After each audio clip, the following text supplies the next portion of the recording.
like worth $3 billion 12 years ago, and then went to $600 billion. If you ask me, Apple Computer is going to $2,000 a share, right? I mean, I'd be very, very long that company.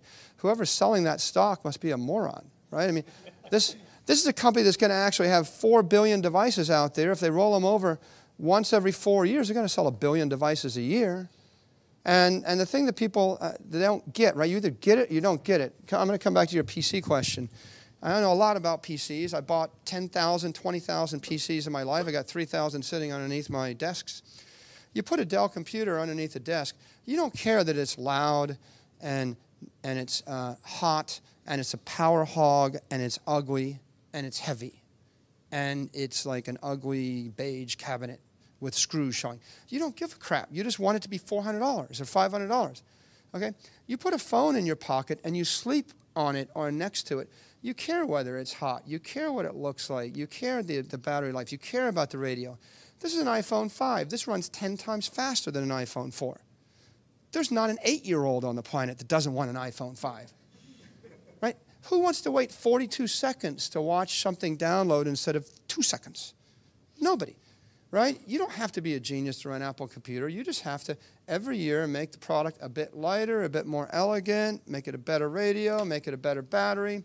And then I sat with one of the 10 richest guys in the world for dinner 5 nights ago, and we had dinner for 4 hours, and he did half the talking, I did half the talking, and he's much more successful than I am.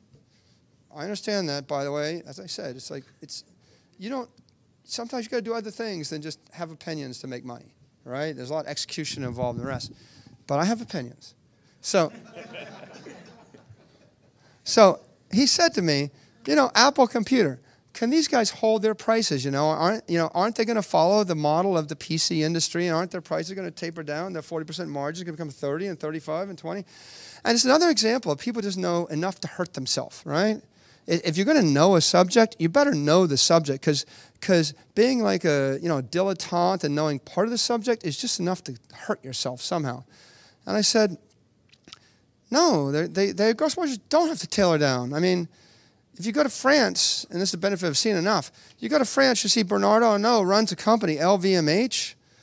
They're selling handbags for $4,000, $3,000, $2,500 each. This is a device that women view as fashion, and it's 10,000 years old.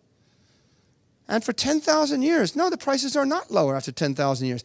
If you actually care about this thing, how many women have $300 pair of shoes? How many have 2? How many have more than 2? Right? The truth of the matter is when the technology goes from being a utilitarian vocational brick that I put under my desk, no one gives a crap about that, to being a piece of clothing, right? A fashion statement, extension of your personality, a piece of jewelry. And iPhones, iPads, they're somewhere between clothing and jewelry and accessory. At that point, they can hold that price point forever. They can basically sell you another $500 device every 2 years forever, because everybody's got 5. And the first billion people have got that, and the rest of the world's getting elevated up.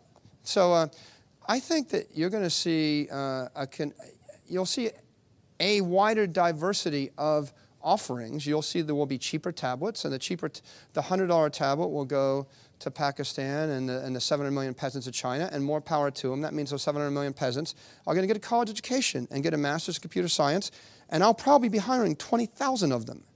And I'll pay them $5,000 a year, which will be 5 times more than $1,000 a year, and then I'll pay them $10,000 a year, and the entire society will go from 2 billion to 3 billion to 5 billion white-collar workers, and as their discretionary income increases, they're going to buy more and more expensive things.